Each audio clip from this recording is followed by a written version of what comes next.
Right, we're here at Rockingham. We've got Bryn, Hello. who's just like gracefully getting into the car. The camera's all smudged. Sorry, it's the best intro ever.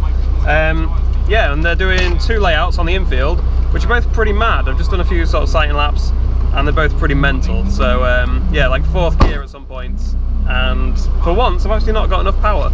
Like 4th gear, it starts to bog down a bit. So yeah, the rest of the track though, I need a bit more power and a bit more grip. So we'll see how this goes. We're going to go out, try not to die, usual stuff. So let's go.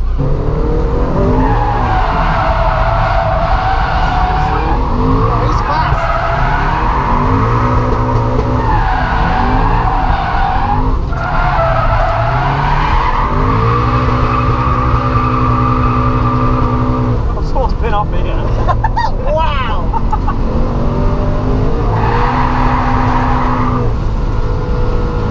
Right, what do we do? What do we do?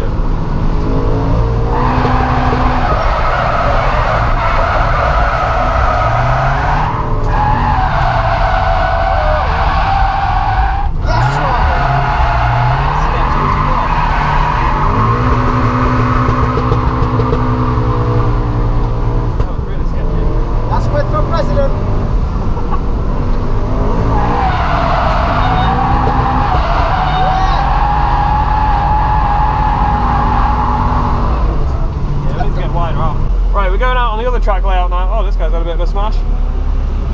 Go on, you can go. I won't crash into your door like somebody else has done.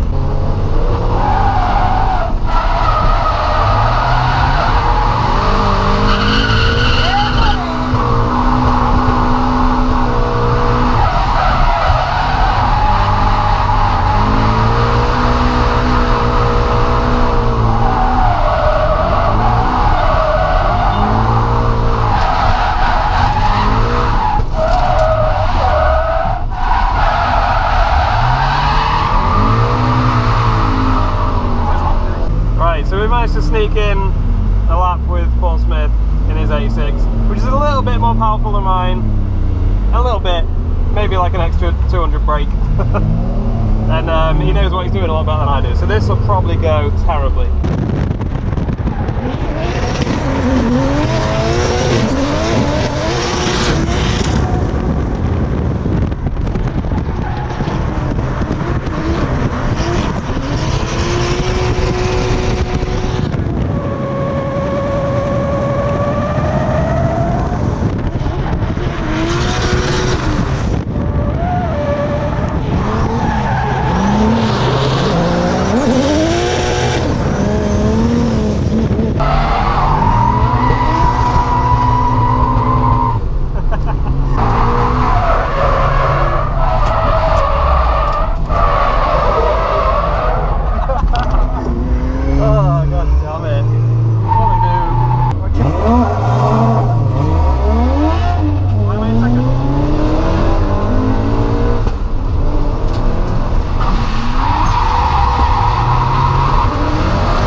I've just put some different tyres on and they're really grippy, so I might be a bit all over the place. What? No, you are definitely all over the place.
camera runs in, try and get kind of close to people. But yeah, that's what we do for now. I'll film something else when I get back. Okay, so that was a fun day at Rockingham. I'll apologise first of all for the video quality because I forgot to turn the spot metering mode on the GoPro, which essentially means that everything out the windscreen was quite overexposed and blown out. I've tried to rescue it as much as I could in the editing software that I use, and it improved it a bit, but yeah, it's still not great. So sorry about that. I think that was kind of exaggerated because halfway through the day they told us we weren't allowed to use helmet-mounted cameras, which is weird because we always have done there before and it's never been a problem. But yeah, they said you're not allowed. So I used the mount that's on the seat, which kind of seems to be a bit worse for overexposing stuff out the windscreen, especially if you haven't turned spot metering mode on. So yeah, sorry about that. I'll make sure in future that they always remember to do it like I have done before. But yeah, overall it was a really good day. The two track layouts were very fast. Like I know it doesn't come across on camera as usual, but you could hopefully tell just by what gears I was in. Like I was in 4th gear on the last corner on the first track layout. And most of the other layout that we spent most of the day on, most of the time on that I was in 3rd gear, like just flat out. So very fast compared to like the normal outer paddock days and stuff that they do. But yeah, it was very fast, very fun, especially going out with other people. But I didn't dare get close to people really because it was so high speed. Like I'm still learning like chase driving and stuff and twinning. I don't want to go trying to just dive onto someone's door at like 60 mile an hour in 3rd gear or whatever. So yeah, we took it like fairly sensibly, fairly steady. Had a few good runs with other people though. Obviously they've seen Paul Smith in his GT86 chasing me and me trying to keep up with him and failing miserably. But yeah, that was pretty mad going out with him. He's another pro driver if anyone doesn't know who he is. I think he won the British Drift Championships in 2012, 2013, something like that. So very good driver. And like I said, his car is leagues above mine as well. I think it's got a 2JZ engine in it. So yeah, quite a different animal to mine, but it was good fun chasing him, trying to, and having him chase us. Now, the observant among you might have noticed that the hydraulic handbrake, despite what I said, was still not working. And I know I was using the cable handbrake a bit too much really, but again, when I'm going out with other people, I just want to use it for consistency and reliability, like rather than just spinning out in front of someone. Even though I did manage to spin out anyway, but yeah. So that was why I was using that, especially for entries and stuff, just to make it easy for people to follow. And yeah, the hydro is still not working because what was I waiting for? Last time I think I spoke to you about it, I was waiting for calipers, got them, went to mount them up, and then realised that the banjo bolts that I've got are too short, so that I could literally only thread them like 1 or 2 threads in, so it's not really good enough. So yeah, need to wait for some new banjo bolts to turn up. But then we'll get it working. And on the subject of getting things working and doing modifications, we've got no drift days booked now for like 3 weeks, I think. 2 or 3 weeks. So that actually gives me time for once to get some stuff done without being in like a mad rush and be like, oh, there's a drift day in like 3 days, I need to just get this done and bodge it or whatever. For once, I can actually take my time and get things done. So, list of things to do. There's quite a few, but just the sort of main ones that are going to be the most noticeable. There's a whole new gear shift system. System's not the right word. There's a whole new gear shifter basically to put in the GT86, but it's not just like a shift knob. It's like a whole new setup. I don't really know how to explain it, but I'll show you that in another video when we start to install it. Obviously then we've got the hydro to get working in the 86, and on the 350 we've got a few visual mods. I've got the front lip on, which I'll show you in the next video. We've got some little spats for the rear, and also got some extended tie rods basically, or the normal tie rods, but they've got spacers in the steering rack, so that you get, I think it's an extra like 10 degrees, it's either 10 degrees or 10% more angle, I can't remember which. But yeah, it just gives you a little bit more angle. It's not anything like the steering angle kit that I've got on the 86, but it's a little bit more like than what I've got at the moment, which would be nice to have. And also on the 350, we're going to be fitting some decap pipes, so getting rid of the cats, make the exhaust a bit louder. I think on the road at the moment, as the 350 is pretty much perfect. Like, it's not droney, it's not loud inside, but it sounds decent from outside. It's a bit more noticeable and a bit louder than the standard exhaust.